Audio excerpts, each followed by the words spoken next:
Assalamualaikum warahmatullahi wabarakatuh. Salam bahasa Indonesia, cinta Indonesia.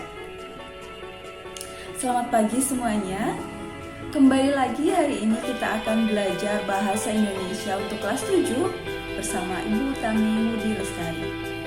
Materi kelas 7 kali ini kita akan belajar mengenai struktur dari surat pribadi dan surat dinas. Seperti apakah struktur surat pribadi dan surat dinas? Mari kita simak video berikut ini. Struktur dan kebahasaan surat pribadi dan surat dinas. Struktur atau bentuk atau susunan penyajian surat. Struktur sering dikenal dengan bentuk atau susunan penyajian surat. Secara garis besar, baik surat pribadi maupun surat dinas memiliki 3 bagian utama, yaitu yang pertama adalah pendahuluan, yang kedua bagian isi, dan yang ketiga bagian penutup. Ketiga bagian tersebut kemudian diurai atau dibuat lebih rinci lagi agar dapat kita ketahui perbedaannya. Yang pertama akan kita bahas adalah surat pribadi. Berikut ini adalah contoh surat pribadi serta struktur yang terdapat di dalamnya. Yang pertama adalah tempat dan tanggal surat. Tempat dan tanggal surat biasanya diletakkan di sebelah kanan atas dari surat pribadi. Boleh juga penulisan tempat dan tanggal surat diletakkan di sebelah kiri atas. Yang kedua adalah alamat tujuan surat. Alamat tujuan surat juga dapat ditulis di sebelah kanan maupun di sebelah kiri dari surat. Yang pasti letaknya adalah di bawah tempat dan tanggal surat. Bagian yang ketiga adalah salam pembuka. Salam pembuka dalam surat pribadi cenderung lebih bervariasi. Kita bisa menggunakan kata hai, selamat pagi, selamat sore, maupun assalamualaikum. Bagian yang berikutnya adalah bagian pembuka surat. Kemudian bagian isi dan yang terakhir adalah bagian penutup. Ketiga bagian ini disesuaikan dengan isi surat yang akan kalian tulis. Bagian berikutnya adalah salam penutup. Salam penutup disesuaikan dengan salam pembuka. Jika dalam salam pembuka digunakan selamat pagi, maka dalam salam penutup juga harus menyesuaikan. Begitu juga dengan apabila kita menggunakan salam assalamualaikum, maka di bagian terakhir salam penutup menggunakan kata wassalamualaikum. Bagian yang terakhir dari surat pribadi adalah nama pengirim surat dan tanda tangan. Dari semua struktur yang sudah disebutkan, dapat kita kelompokkan menjadi 3 bagian utama dalam surat. Yang pertama adalah bagian pendahuluan, yang isinya adalah tempat dan tanggal surat serta tujuan surat. Kemudian bagian isi yang dimulai dari salam pembuka, pembuka surat, isi surat, penutup surat, dan salam penutup. Kemudian bagian yang terakhir adalah bagian penutup. Pada bagian penutup surat pribadi, isinya adalah nama pengirim surat dan tanda tangan. Berikutnya adalah struktur dari surat dinas.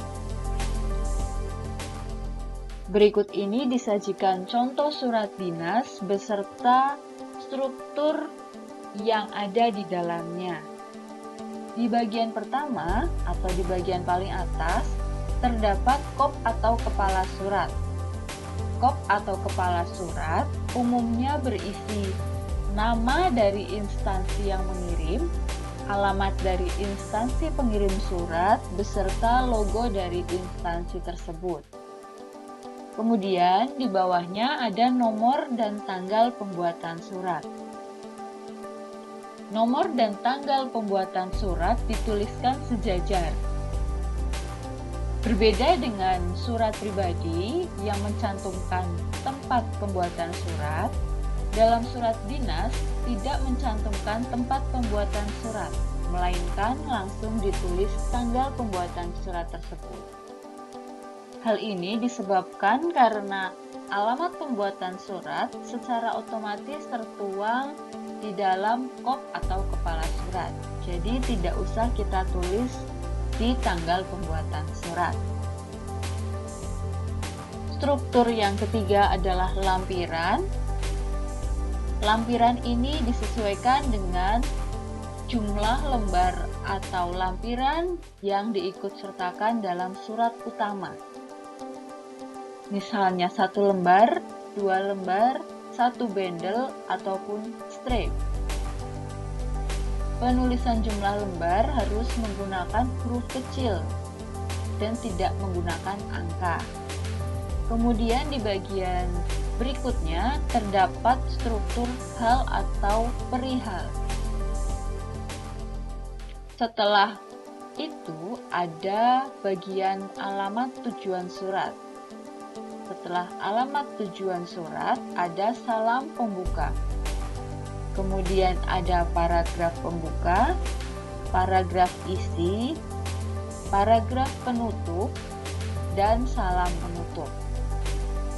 Kemudian di bagian akhir dari surat dinas, terdapat jabatan, tanda tangan, dan nama terang dari pihak yang menulis surat. Di dalam contoh, terdapat 2 orang yang membubuhkan tanda tangan, yaitu wakil kepala sekolah bidang kesiswaan dan kepala sekolah. Penulisan 2 orang ini harus disesuaikan dengan aturan yang ada. Semakin ke bawah dan semakin ke kiri, jabatannya harus semakin tinggi. Jadi jika ada 2 orang yang akan membubuhkan tanda tangan, di sebelah kiri harus lebih tinggi jabatannya dari di sebelah kanan.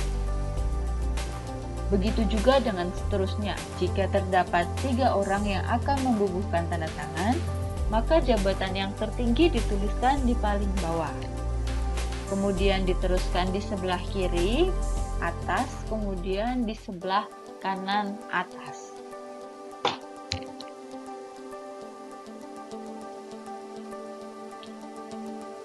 Dari semua struktur yang sudah disebutkan, kita dapat bagi menjadi 3 bagian utama, yaitu bagian pendahuluan yang terdiri atas kop surat, nomor dan tanggal pembuatan surat, lampiran, hal, serta alamat tujuan surat. Kemudian bagian yang kedua adalah bagian isi yang terdiri atas salam pembuka, paragraf isi, paragraf penutup, dan salam penutup. Kemudian di bagian yang terakhir terdapat bagian penutup yang berisi jabatan, tanda tangan, nama terang pihak yang menulis surat. Lalu bagaimana dengan kaidah bahasa surat pribadi dan surat dinas? Apakah ada perbedaan? Berikut ini sudah disajikan 2 jenis surat. Yang sebelah kiri adalah surat pribadi dan yang di sebelah kanan adalah surat dinas. Kita akan sedikit membahas perbedaan kedua surat ini dari segi bahasa. Dalam surat pribadi, bahasa yang digunakan adalah bahasa Indonesia yang cenderung akrab dan sifatnya bisa lebih leluasa. Leluasa di sini kita bisa menambahkan bahasa asing, bahasa gaul maupun bahasa daerah. Akan tetapi tidak mendominasi. Dominasi yang utama tetap menggunakan bahasa Indonesia. Sedangkan surat dinas harus menggunakan bahasa Indonesia yang baku, mulai dari awal hingga akhir. Tidak boleh ada yang tidak baku satu kata pun. Contohnya, kita akan melihat di surat pribadi ada penggunaan nama kota, yaitu disebutkan kota hujan. Kota hujan di sini yang dimaksud adalah kota Bogor. Dalam surat dinas kita tidak boleh menggunakan kata kota hujan. Jika surat itu ditulis di Bogor, maka kita harus menuliskannya dengan kota Bogor. Dalam surat dinas ini dituliskan bahwa alamat tujuan suratnya adalah di tempat. Mengapa ditulis di tempat? Itu karena tujuan dari penulisan surat ini tidak hanya untuk satu orang, melainkan banyak orang, yaitu siswa-siswi kelas 9. Jadi, alamat tujuan surat tidak hanya di satu tempat, melainkan banyak tempat. Oleh karena itu digunakan kata di tempat. Berbeda halnya jika alamat tujuan surat ditujukan misalnya untuk Bupati Banyumas, maka alamatnya tertulis di bawahnya adalah di Banyumas. Kemudian dalam surat pribadi, bahasa yang digunakan cenderung bebas atau kita boleh menggunakan beberapa kata yang akrab. Contohnya gimana? Gimana keadaanmu sekarang? Itu dirasa lebih akrab dibandingkan dengan pertanyaan bagaimana keadaanmu sekarang. Nah, seperti itu digunakan dalam surat pribadi. Dalam surat dinas kita tidak boleh menggunakan kata gimana. Jika akan menggunakan kalimat tanya, maka baiknya menggunakan kata bagaimana, karena itu yang sesuai dengan kaidah bahasa Indonesia yang baik dan benar. Lalu dalam sapaan, kita menyesuaikan siapa yang akan kita kirimi surat. Kalau dalam surat pribadi, dalam contoh surat tersebut, Manda dan Maya merupakan sahabat. Maka sapaan yang digunakan adalah aku dan kamu. Berbeda dengan surat dinas. Surat dinas menggunakan sapaan yang disesuaikan dengan aturan, bisa bapak, ibu, ataupun saudara-saudari. Kemudian dalam surat dinas, semuanya harus menggunakan kaidah bahasa Indonesia yang baik dan benar. Mulai dari huruf kapital, penulisan angka, pemilihan kata yang baku juga harus diperhatikan.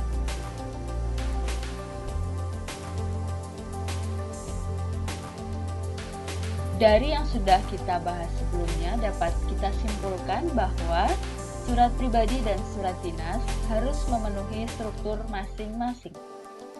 Bagian yang harus ada dalam surat ada 3, yaitu pendahuluan, isi, dan penutup.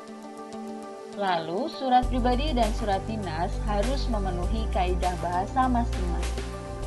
Surat pribadi menggunakan bahasa Indonesia yang komunikatif dan akrab, dengan tetap memperhatikan kesopanan. Sedangkan surat dinas menggunakan bahasa Indonesia yang baik dan benar sesuai dengan EYD dan UED. Jadi dalam menulis surat kita harus memperhatikan struktur dan kebahasaan dari surat tersebut. Nah, itu tadi materi tentang struktur dari surat pribadi dan surat dinas. Jadi, antara surat pribadi dan surat dinas, kedua-duanya memiliki tahapan struktur yang sama pada intinya, yaitu ada 3. Yang pertama adalah pendahuluan, yang kedua adalah bagian isi, yang ketiga adalah bagian penutup. Akan tetapi, masing-masing dari bagian ini dirincikan lebih detail lagi agar kita bisa membedakan antara surat pribadi dan surat dinas. Nah, itu tadi sedikit pembahasan mengenai struktur dari surat pribadi dan surat dinas. Ibu rasa penjelasannya cukup mudah kalian pahami ya. Ibu rasa cukup untuk materi kali ini. Sampai jumpa di materi Bahasa Indonesia kelas 7 berikutnya. Assalamualaikum warahmatullahi wabarakatuh. Salam bahasa